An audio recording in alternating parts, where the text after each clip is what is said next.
Welcome back to another Dynasty rookie profile. And today we're talking about a player that I don't hear a lot of people talking about. That is running back Michael Wiley out of Arizona. There's some intriguing things here from Michael Wiley and his profile that I am interested in. If you're new to the show or new to the channel, in this series, we're trying to look into the 2024 rookie class, and we're really trying to dive deep into it, trying to find the hidden gems, the players that are going to be drafted in the third or fourth round of your Dynasty rookie drafts. And hopefully we find someone that we can hit on. If you just hit on one guy in your third or fourth round or fifth round of your Dynasty rookie drafts, it goes so far into helping your Dynasty teams. And so that's the point of this series, is we're looking at these guys that are going to be day 3 picks in the NFL draft, maybe undrafted guys, and we're trying to find some things that we like about them, some things we don't like about them. Check out the other videos I put out. I put out a bunch of wide receivers and running back videos already. So Michaal Wiley is an interesting one, and again, that I just don't hear many people talking about, and for good reason. And we'll get into that. He measured in at 5'10", 210, so I like his size. 5'10", 210, 215, that's kind of where you want to be at for a running back. In today's NFL, you can get away with being a little bit lighter. That's just the nature of today's NFL. You see his 2023 stats here, only 70 carries, 311 yards, 3 touchdowns, but he also had 28 catches for 300 yards and 5 touchdowns. So Michaal Wiley kind of used as a hybrid player, not just a pure running back, but kind of a running back, a pass-catching running back that would also get carries. The most carries he ever had in his career in college, 5 years, is 113 in 2022. But he has basically averaging about 30 catches a season the last 3 seasons, which is quite a lot for a college running back. To catch the ball over 30 times is a lot. So it's going to be very interesting to see where this guy goes. He's kind of projected as like an undrafted. I put day twice. He's kind of projected as like I put late day 3. I think he's more projected as maybe undrafted. We'll see if someone kind of falls in love with him a little bit and drafts him. What I like about him and his profile is, he's going to be a day 3 pick, so it's going to be a long shot. Any player drafted in the 5th, 6th, 7th, undrafted players, it's a long shot to do anything in fantasy football, whether you're a receiver, running back, whatever. But there's some things here. It's like, okay, I can see him carve out a role for a team as a pass catcher, and if he's just better than that, then he's going to get a chance to shine. So you see his combine numbers here. 4.51 is fine. What's funny, actually, if you go back and look at all the fantasy relevant running backs over the last 10 years or so, their average 40-yard time comes out to about 4.51. So we think of like Achane and the speed and blah, blah, blah. Running a 4.3 or a 4.2 doesn't guarantee you anything as a running back. It's nice, but what's even more important potentially is the 10-yard split. The 10 yards. How fast are you within the first 10 yards? Because there's a lot more plays, a lot more runs that go for 10 yards than there are that go for 40 yards. So his 10-yard split is actually pretty good, 1.54. We want to see this number. I've been mentioning it on other videos. We want to see this number at or below 1.55. If we're at or below 1.55, then it's an above average. It's a good number. So he's fast within the first 10 yards. Anything lower than that is getting really, really good. Anything above like a 1.57, that's when you're starting to get into like, that's not good, right? That is not good. You don't want to be slow within the first 10 yards. You want to be fast. So his broad jump, 119, nothing to write home about.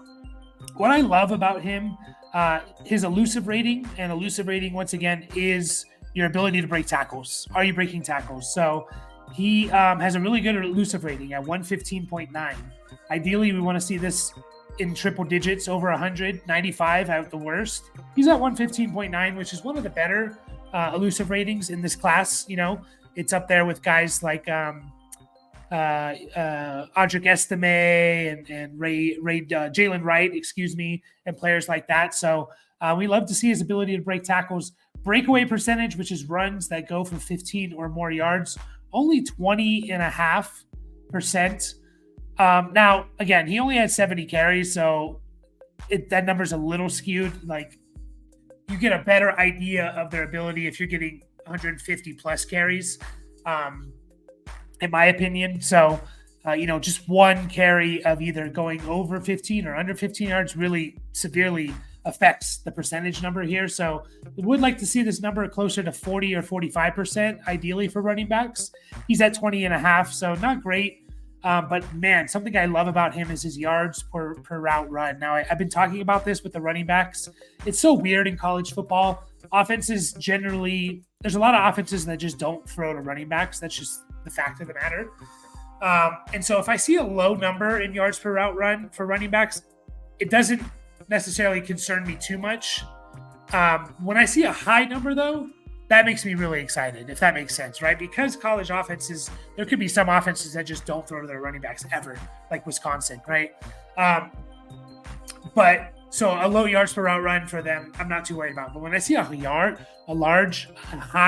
yards per route run at 2.21, I'm super excited. And that is by far the best in this class that I've looked at so far. I've looked at about 20 or so running backs. That's by far the best in the class. I think the next closest was Blake Watson at 1.51. So we're talking about this guy is profiled to be a very, very talented pass catcher, which is what makes me excited about him.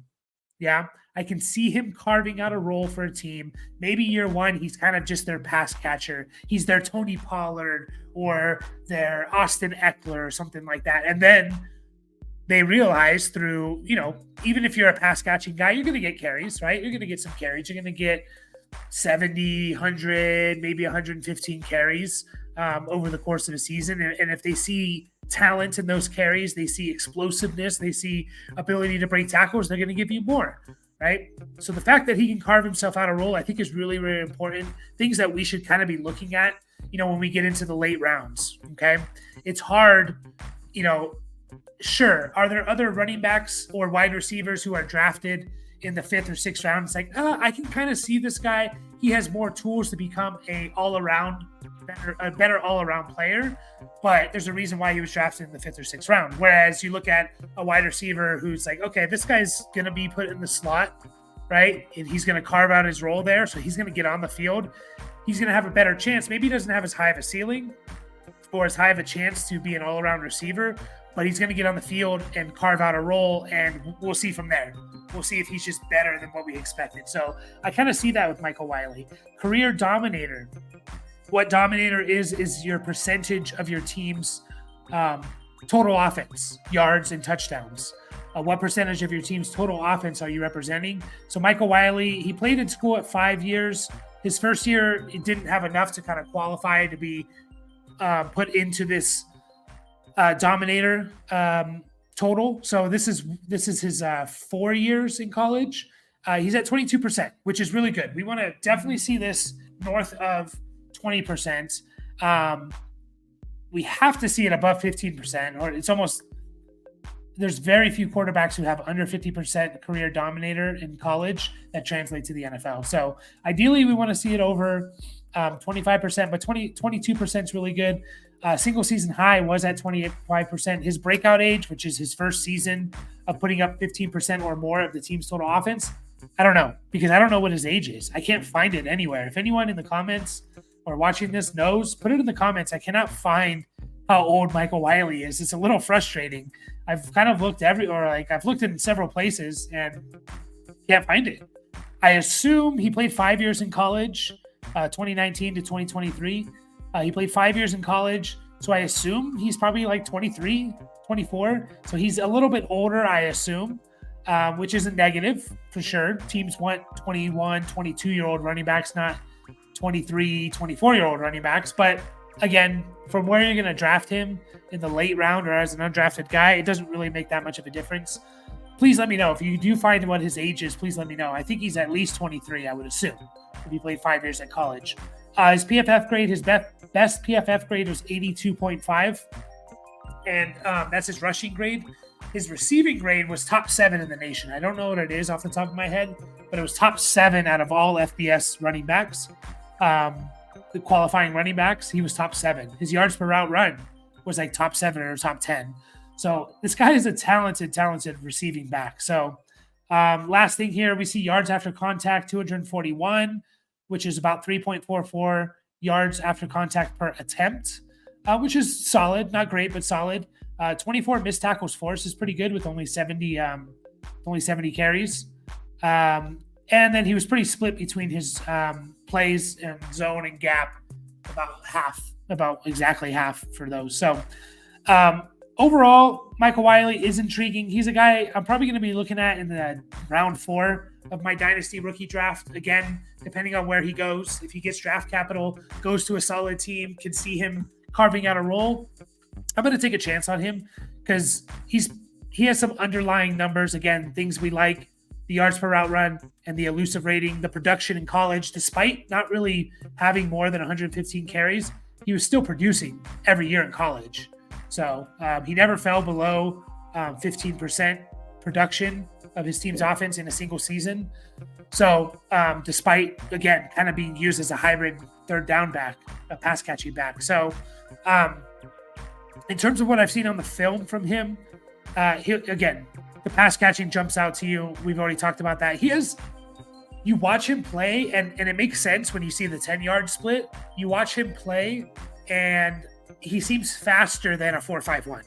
And some guys are just like that. And again, we get that with receivers. On the field, running routes is different than running straight line speed. How fast are you on the field running routes and catching balls? That's what I care more about for running backs. How fast are you within the first 10 yards? And you can see it. He has a good initial burst. He's not going to bust off, 70-yard runs most likely, but good initial burst to survive in the NFL. Has a good spin move, a pretty good stiff arm. He's pretty compact at 5'10", 210. He is pretty good at the goal line. He scored some touchdowns in college. So I'm looking at about 20 touchdowns over the last 2 years that he scored. Good, just combination of size and speed. Has the quick feet. Again, doesn't have the top breakaway speed, but you'd never see him really caught from behind. And I think a lot of it has to do with his initial 10 yards. If you can create space with it, when you do a race and you race someone who runs a 4.2, a 4.28 and a 4.44 in a 40-yard span, it's very, very slight what the difference is, right? So if you have that good initial 10-yard burst, even if you run a 4.51 and someone behind you runs a 4.38, you have a 5-yard head start on them, you're going to beat them, right? Most of the time, you're not going to get caught from behind. So, overall, I like that. Weaknesses, again, he's not super athletic, doesn't have super speed, which is kind of a knock. The breakaway percentage, as we see, not necessarily that great. A little bit older of a prospect, assumingly. And then when his lateral movements is not great, right? Making a lateral move and getting back to his full speed is not great, but intrigued to kind of pay attention to Michael Wiley. Again, we're not talking about the main guys here. We have talked about some of the main guys already, but like everyone knows, Marvin Harrison Jr. is awesome. I don't need to tell you that, right? You're smart enough. You don't need me to tell you that Marvin Harrison Jr. is awesome or Roman Dunze is awesome. Again, we're looking at these guys that are potentially going to go rounds 3, 4, 5, 6 in the NFL draft. It's going to go rounds 3 or 4 in our Dynasty rookie drafts, and just finding the things that, okay, I can see a path for this guy. So we're interested to see where he lands. But we're going to finish up there. As always, like and subscribe to the channel, and we'll catch you guys all next time.